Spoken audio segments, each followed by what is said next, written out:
4월 20일 월요일 법문책방 큐티 읽어드립니다. 오늘 함께 읽을 말씀은 에스겔 37장 1절부터 14절까지의 말씀인데, 우리가 함께 성경책 있으신 분들은 가지고 와서 이렇게 펴셔가지고 읽으시면서 같이 말씀을 한번 묵상해 보도록 하겠습니다. 에스겔 37장 1절부터 14절까지의 말씀입니다. 1절입니다. 여호와께서 권능으로 내게 임재하시고 그의 영으로 나를 데리고 가서 골짜기 가운데 두셨는데 거기 뼈가 가득하더라. 나를 그 뼈 사방으로 지나가게 하시기로 본즉 그 골짜기 지면에 뼈가 심이 많고 아주 말랐더라. 그가 내게 이르시되 인자야, 이 뼈들이 능히 살 수 있겠느냐 하시기로 내가 대답하되 주 여호와여, 주께서 아시나이다. 또 내게 이르시되 너는 이 모든 뼈에게 대언하여 이르기를 너희 마른 뼈들아, 여호와의 말씀을 들을지어다.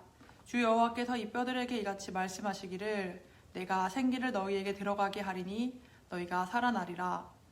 너희 위에 힘줄을 두고 살을 입히고 가죽으로 덮고 너희 속에 생기를 넣으리니 너희가 살아나리라. 또 내가 여호와인 줄 너희가 알리라 하셨다 하라. 이에 내가 명령을 따라 대언하니 대언할 때 소리가 나고 움직이며 이 뼈 저 뼈가 들어맞아 뼈들이 서로 연결되더라. 내가 또 보니 그 뼈에 힘줄이 생기고 살이 오르며 그 위에 가죽이 덮이나 그 속에 생기는 없더라. 또 내게 이르시되 인자야, 너는 생기를 향하여 대언하라. 생기에게 대언하여 이르기를 주 여호와께서 이같이 말씀하시기를 생기야, 사방에서부터 와서 이 죽음을 당한 자에게 불어서 살아나게 하라 하셨다 하라. 이에 내가 그 명령대로 대언하였더니 생기가 그들에게 들어가매 그들이 곧 살아나서 일어나서 서는데 극히 큰 군대더라. 또 내게 이르시되 인자야, 이 뼈들은 이스라엘 온 족속이라. 그들이 이르기를 우리의 뼈들이 말랐고 우리의 소망이 없어졌으니 우리는 다 멸절되었다 하느니라. 그러므로 너는 대언하여 그들에게 이르기를 주 여호와께서 이같이 말씀하시기를 내 백성들아, 내가 너희 무덤을 열고 너희로 거기에서 나오게 하고 이스라엘 땅으로 들어가게 하리라. 내 백성들아, 내가 너희 무덤을 열고 너희로 거기에서 나오게 한즉 너희는 내가 여호와인 줄을 알리라. 내가 또 내 영을 너희 속에 두어 너희가 살아나게 하고 내가 또 너희를 너희 고국 땅에 두리니 나 여호와가 이 일을 말하고 이룬 줄을 너희가 알리라. 여호와의 말씀이니라. 아멘. 네, 여러분, 오늘 말씀은 에스겔서에서 가장 유명한 말씀이죠. 마른 뼈가 살아나는 그 환상 에 대한 이야기가 오늘 에스겔서 37장에 나옵니다. 37장은 1절부터 10절까지는 에스겔이 봤던 그 환상에 대한 내용이 적혀 있고요. 11절부터 14절까지는 그 환상에 대한 해석이 등장합니다. 잠깐 성경 말씀 본문을 보면서 보시면 1절부터 이제 하나님께서 여호와께서 에스겔에게 뼈가 가득한 골짜기를 보여주세요. 그 골짜기에 있는 뼈들은 아주 심히 말랐다고 표현을 합니다. 그 뼈들을 보여주시면서 여호와가 이렇게 물어요. 3절 말씀에 이 뼈들이 능히 살 수 있겠느냐. 여기에서 에스겔이 주 여호와여, 주께서 아시나이다 이렇게 대답을 하죠. 그래서 이 이후에는 이 마른 뼈들에게 하나님께서 예언을 하십니다. 그리고 이 예언을 에스겔을 통해서 전달하길 원하세요. 이 예언을 들은 에스겔은 하나님이 명령하신 대로 마른 뼈들에게 살아날 것을 명령하십니다. 그래서 이 예언을 들은 마른 뼈들은 차차 서로 연결되고 힘줄이 생기고 살이 올라요. 근데 생기는 여전히 없더라고요. 그래서 9절 10절 말씀에 그 생기에게 다시 명령하라고 여호와께서 말씀하십니다. 그리고 이 말씀에 에스겔이 순종했더니 이 뼈들이 어떻게 되냐면요, 생기가 그 속에 들어가매 그들이 곧 살아나서 일어나서는데 극히 큰 군대더라. 이 생기가 가득 차서 일어나는데 극히 큰 군대가 되는 거예요. 11절부터 14절까지 이 환상에 대한 해석을 이제 또 말씀을 통해 볼 수 있죠. 11절 말씀입니다. 또 내게 이르시되 인자야, 이 뼈들은 이스라엘 온 족속이라. 이들이 이르기를 우리의 뼈들이 말랐고 우리의 소망이 없어졌으니 우리는 다 멸절되었다 하느니라. 이 말씀을 읽는데 마치 지금 2020년 4월을 살아가는 우리에게 하는 말씀인 것 같더라고요. 코로나19 때문에 우리 이런 말 많이 하잖아요. 우리 이제 다 망했다. 우리 끝났어. 이런 표현 많이 하잖아요. 이스라엘 백성들, 이 뼈들이 이스라엘 백성이더라. 이렇게 이스라엘 온 족속이더라. 이렇게 얘기하잖아요. 11절에서. 그들이 뭐라고 하냐면 우리의 뼈들이 말랐고 우리의 소망이 끊어졌으며 우리는 다 멸절되었다 하더라.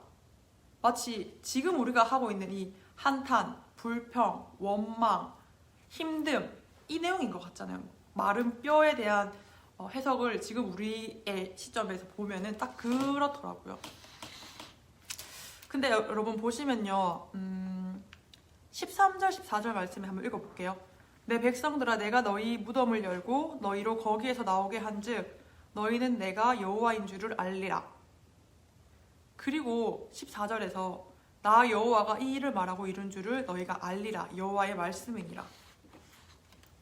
절망 속에서 뼈가 다 말라버려서 아무런 희망이 보이지 않는 것 같은 이때에 우리가 낙심하지 않을 이유가 여기에 있습니다. 오늘.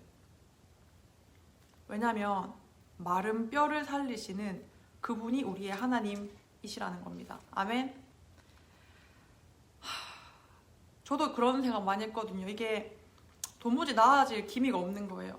그러니까 코로나가 다 끝나간다 얘기를 하지만 계속해서 학교의 개학이 연기되고 또 저희 학교도 지금 연기돼 다시 5월 둘째 주에 오픈을 한다고 얘기를 하더라고요. 근데 이제는 그렇게 바뀌어서 공지가 나와도 그때쯤 되면 또 바뀐 공지가 새로 나오겠구나, 또 다시 밀리겠구나 이런 생각이 들더라고요. 이처럼 저의 눈으로 봤을 때는, 우리의 시각으로 봤을 때는 이 마른 뼈 같은 현실이 말라서 아무것도 희망이 없어 보이는 이 현실이 도무지 나아질 기미가 보이지 않는데, 그럼에도 불구하고 이 뼈들을 죽은 것 이후로, 그러니까 죽는 것 정도가 아니라 죽어서 뼈가 바짝 말라서 완전 마른 뼈가 된 이 상황조차도 하나님께서 개입하시면 이것들이 능히 다시 회복시키고 살리실 것, 오늘 말씀을 통해 봤잖아요. 우리가 희망이 없어 보이지만, 우리의 현실은 절망 가운데 있어 보이지만, 오늘 이 생명의 말씀이 하시는 얘기는 뭐냐면 이 마른 뼈까지 살리시는 하나님에 대한 이야기를 합니다. 시편 42편 5절 말씀인데요. 내 영혼아, 내가 어찌하여 낙심하며 어찌하여 불안해하는가? 너는 하나님께 소망을 두라. 그가 나타나 도우심으로 말미암아 내가 여전히 찬송하리로다. 아멘. 우리가 낙심하고 불안해하는데 오늘 시편 말씀은 이렇게 얘기합니다. 너는 하나님께 소망을 두라. 너는 하나님께 소망을 두라. 왜냐하면 그가 나타나 도우신대요. 그가 나타나 도우심으로 내가 여전히 찬송하리로다. 이렇게 시편 말씀이 말하고 있더라고요. 우리가 알아요. 사실은 하나님께서 모든 것들 능히 하실 수 있는 분인 걸 아는데, 때때로 우리의 믿음이 약해져서, 혹은 때때로 우리의 의지가 약해져서 우리가 아는 말씀을 마음에 잘 못 둘 때가 많아요. 지식으로만 알고 머리로만 알고 생각으로는 그렇지, 하지만 우리가 그것들을 삶 속에서 적용하거나 세상을 나아갈 때 이 말씀을 가지고 살아가기가 참 어려울 때가 많은데, 우리의 상황이 당장 변하지 않아도 마치 죽은 뼈처럼 코로나19가 우리의 일상을 다 망가뜨려서 어떤 희망도 보이지 않는 것 같은 이때도, 이 오늘도 우리가 찬송할 수 있는 이유는, 우리가 또 여전히 찬양해야 될 이유는 바로 마른 뼈까지도 살리시는 그 하나님이 나의 하나님이시기 때문입니다. 오늘 우리가 이 말씀 두고 함께 기도했으면 좋겠어요. 말씀 두고 하루를 살아가는 동안 하나님, 절망 같은 제 이 현실도, 제 상황도, 답이 도무지 보이지 않는 이 어려움도 하나님께서 지켜달라고, 살려달라고 함께 기도하는 하루 보냈으면 좋겠습니다. 제가 기도하겠습니다. 하나님 감사합니다. 우리가 단순히 이 말씀을 그냥 알고 이해하고 머리로 듣고 귀로 흘려 듣고 하지 않고, 하나님 정말 이 말씀을 우리의 영혼 가운데, 우리의 심령 가운데 둘 수 있도록 주님 도와주시옵소서. 오늘 말씀을 통하여 주님께서 분명하게 말씀하십니다.